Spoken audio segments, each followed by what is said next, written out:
Hi, this is Bhaskar. Today class we are going to see the numerical sum from the IC engine. So determine the bore and length of the cylinder, thickness of the cylinder, then head and size of the stud for the cylinder head for a 4-stroke CI engine having a brake power of 5 kilowatt. The speed is 1200 rpm. Indicator mean effective pressure is 0.35 Newton per mm squared and mechanical efficiency is 80%. Assume the tensile stress for the bolt material is 0.065 gigapascal and circumferential stress is 0.042 gigapascal. Okay. So it is a simple numerical sum based on this IC engine. Here determine the bore and the length of the cylinder. Then as well as the thickness of the cylinder head we are going to find. See here bore is nothing but cylinder diameter and the length of the cylinder as well as the thickness of the cylinder head and the size of the stud. Generally stud is nothing but it is similar to bolt. What is the difference between bolt and stud means? It is simple. Okay, the bolt means it having a circular section and we having the threaded in the particular portion. So one end we having the head. Okay, it may be a hexagonal mostly. In case of stud, in both sides we having the thread only. Okay, we don't have any kind of head. Okay, that is called as a stud. This is a major difference between bolt and stud. It is a 4-stroke CA engine. CA engine is nothing but compression ignition engine. It is nothing but a diesel engine. Okay, and the brake power is nothing but they given as a 5 kilowatt. The brake power is nothing but the power available at the crankshaft, that is called as a brake power. Generally three kind of power is there. One is a indicated power, another one is a brake power, and the last one is a friction power. The indicator power is nothing but due to the burning of air fuel mixture in the combustion chamber, we are getting the power. That power is called as the indicator power. And brake power is nothing but while we are getting the power in the crankshaft, we can get the brake power. Okay. So here always the indicator power is high and the brake power values are low because of due to the friction some amount of power goes as a waste. Okay, we not able to arrest the power or we not able to control that. Okay, but still the research going to minimize the friction power anyhow. So from that indicator power some amount of power go as a waste due to the friction. Okay, because we everyone know that ICE engine is nothing but it consists of more moving parts. Okay, so we having the mathematical formula indicator power equal to sum of brake power and the friction power. Okay, all right. These are all basic things. Okay, I'm moving to the numerical sum. Okay, this is a given data. The brake power given as a 5 kilowatt. Okay, already I said the kilo, mega, giga, these and all we need to convert into basic unit.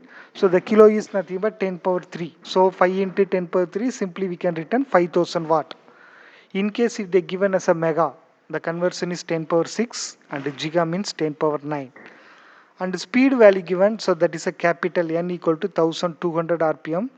So many some we maybe seen that. Okay, if the 4-stroke given the capital small n equal to capital N divided by 2, it is a formula. Why we are using this formula means in the 4-stroke engine for every 2 crank revolution only we can get power output. So small n equal to capital N by 2, this formula is only applicable for 4-stroke engine. Okay, so the capital value n value given as a 1200. So 1200 divided by 2, so final we can get small n equal to 600 rpm. And mean effective pressure P suffix m given 0.35 Newton per mm square and mechanical efficiency given as a 80%. It is nothing but 80 divided by 100, you can get 0.8. Okay, while substituting the mechanical efficiency value, please remember we always substitute in decimal point, don't substitute in 80%. Okay, so first one we are going to find the bore and the length of the cylinder, that means they are asking cylinder dimensions. Okay, so the bore is nothing but diameter. So obviously we are going to find the capital D, and the length is nothing but a L. It may be a capital L or small l. Okay, here they taken as a small l. Okay. So generally we know the basic formula mechanical efficiency equal to indicated power divided by brake power. mechanical efficiency equal to brake power divided by indicator power. If you rearrange the formula we can return indicator power equal to brake power divided by mechanical efficiency. Okay, so the brake power value given as a 5000 and mechanical efficiency given as a 0.8. So if you substitute the value, we can get the indicator power. Okay, already I said the indicator power value always high as compared to the brake power. Just compare it. The indicator power value is a 6250 watt and the brake power is a 5000 watt. So your sum is correct. Okay. So next we have one more formula for calculating the diameter and length and all. We having one more formula is called as the indicator power. The indicator power formula is IP equal to P suffix M LAN divided by 60. That means PM LAN divided by 60. Okay. So the P suffix M is nothing but already we know that is a mean effective pressure. L is nothing but stroke length of the cylinder and A is nothing but cross sectional area of the cylinder and small n is a speed for a 4-stroke engine. Okay. The mean indicator power we calculated 6250 watt. Okay. No, right. All right. And the mean effective pressure value given 0.35 Newton per mm square. Okay. And area value. Okay. The area value we don't know. So we know the basic formula because cylinder is a circular section. So we know the basic formula A equal to pi by 4 into D square. Okay. So if we simplify you can take this, okay, or otherwise you need to take the assumptions. Okay, here the assumption taken as a capital L equal to 1.5 times of capital D, that means capital or small l, length of the stroke equal to 1.5 times of diameter. Okay, these and all standard ratio we need to assume. Okay, don't ask sir this question, this term aren't available in the question. Okay, so these and all we are going to see a design oriented sum, so we need to assume some Young's modulus value or stress or Poisson ratio or like that, this L by D ratio. Okay, wherever we need the data we need to assume, okay, few standard details. Okay, so here the L value we assumed 1.5 times of diameter and the area value we don't know, but you need to substitute the formula pi by 4 into D square. Actually here denominator is will come by printing mistake, it is not here. And small n value we found 600 rpm divided by 60. Okay, if you simplify all the datas, okay, you can get the value in terms of D power cube because here 1.5 times of D and here also D squared is there. Okay, if you multiply both it become a D power cube. Okay, if I want the D, the power cube will go to right left side, it become a 1 by 3, power of 1 by 3. Finally we can get the diameter value 115 mm. Okay, then and the last one we know again we are going to find the L. Okay, because already we assumed L equal to 1.5 times of diameter. Now I find the diameter value as a 115. Okay, just substitute. From that we can find the length of the stroke. Okay, so we are getting small l. Next, while considering the clearance, that means taking the clearance on both side of the cylinder is 15 percentage of the stroke. So capital L equal to 1.15 times of small l. Okay, the small l is nothing but actual length. That means the piston will travel between TDC to PDC, that is called as a stroke length, small l. The total length is nothing but we need to consider, along with the small l, we need to consider 15 percentage. Okay, that means 15 divided by 100 is you can get 0.15, then plus 100 percentage. So finally you can get 1.15 times of small l. Okay, just substitute and get the number. So don't say as a 198 like that. Okay, you need to take a round of number. Okay, so simply we can say 200 mm.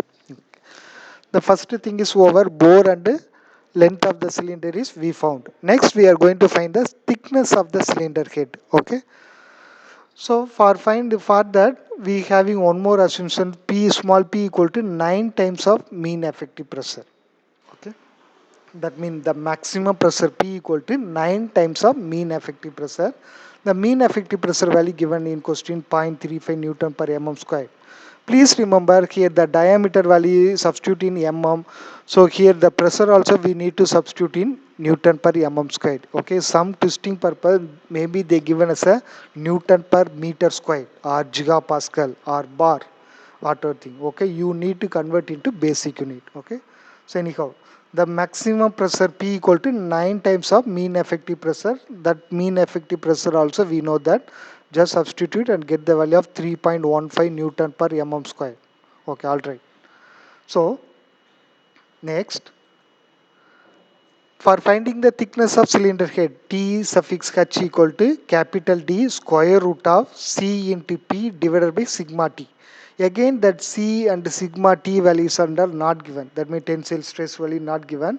But the P value, maximum pressure, just we found. Okay. The diameter capital D, we know that C and sigma suffix T we need to assume. Okay. The capital C is a factor value 0.1 and the sigma suffix T is a 42 megapascal. We know that 1 megapascal is nothing but 1 Newton per mm square. Okay. So if we substitute all the value in this formula, we can get T suffix H. That means thickness of cylinder head equal to, you can get 9.96 like that. For the design oriented sums, okay, you should not keep as a decimal point. You need to take nearest highest round number. Okay. So simply we can say as a 10 mm. Next, we are going to find the size of stud for the cylinder head. Okay, so for that we having the formula. Okay, force acting on the cylinder head. Let we are assuming how much force acting on the cylinder head, that equal amount of force acting on the cylinder size of that stud also. Okay, then only will the stud won't break. Okay, so we consider the force acting on the cylinder head equal to pi by 4 into d squared into maximum pressure. Okay, that means the basic formula, pressure equal to load by area. Okay, that is a basic formula. From that they rearranged. So pi by 4 capital D value we know that, P maximum pressure we found. Okay, substitute all the value and we can get the value of 32,702 Newton. Okay, because the force unit is a Newton. Next, for finding the number of studs, okay, we need to take the some standard formulas. Okay, anyhow, the main formula is, okay, the resistance force offered by all states. Okay, before going to, we need to find the number of state. Okay, so the number of state, the formula is 0.01 capital D plus 4 times of 0.01 into, that means 0.01 into capital D is a 115. Okay, plus 4, this is a formula. Number of steady n suffix s equal to, the formula is 0.01 into capital D plus 4. If you substitute all the value, you can get 5.15 like that. Okay, you need to take nearest highest number. Okay, next another formula also you can take, n suffix s equal to 0.02 into d plus 4. Okay, either you can take 0.01 or 0.02 times of diameter. Okay, that is your wish. Okay, now we find the number of states is 6. Next, resistance force offered by the all the studs. Okay, so we having 6 studs, so you need to multiply number of studs into pi by 4 into d suffix e. It is nothing but that bolt diameter. Okay, and tensile stress. Okay, that n suffix s we found as a 6, pi by 4 into d suffix e we don't know, we are going to find that. Then sigma suffix t we assumed 42 Newton per m. Sorry, so this is for cylinder. Again here one more sigma t is that this is for a stud. Stud is mostly made up of a mild steel material. Okay, so the stress value will vary. Here the stress value for the mild steel material is 65 megapascal. It is nothing but 65 Newton per mm square. If you substitute all the value, you can get the value in terms of d squared, because the d value we don't know, we are going to find. Okay, the n is nothing but a Newton. That means force, because the force unit is a Newton. Okay, now we are having two equation. One is equation 1. It states that force acting on the cylinder head, and equation 2 state that resisting force offered by all the studs. Okay, now I am going to equate the both equation 1 and 2. Okay, so in that, this is a whole number, so no issue. In equation 2 we having the unknown number of d squared. Okay, from that we are going to find d squared. Then if you take square root on right side, okay, so finally we can get size of the stud. That means we are getting 12.3, but 12.3 for manufacturing of stud is very difficult. So based on that catalog procedure or some standard design data book, we can take as a 14 mm. Next, the pitch circle diameter of the stud D suffix P is formula capital D plus 3 times of small d. Okay, the small d just we found, just substitute and get the value of 157 mm. Next, pitch of the stud. Okay, so the formula is pi into d suffix p divided by n suffix s. N suffix s is nothing but total number of studs. Okay, substitute, we know the all the value, just substitute and get the answer in terms of mm. Okay, next, minimum pitch of the stud equal to, you need to assume 19 times of square root of small d. Okay, we can take the range of 19 times of square root of d to 28.5 times of square root of d. Okay, these and all standard design procedure. Okay, so minimum stud they taken as a 19, and the maximum stud mean you need to take 28.5 square root of d. Okay, both d value we know that, just substitute and get the answer in terms of mm. Okay, so since the pitch of the stud is 82.2 mm, lies within the 71.1, that means minimum pitch of the stud to maximum pitch of the stud. So your calculated value is satisfied. Okay, these are all for checking calculations. Okay, so your diameter of the stud is 40 mm is the correct. Okay, next class we are going to discuss about the one more numerical sum based on the connecting rod. Thank you.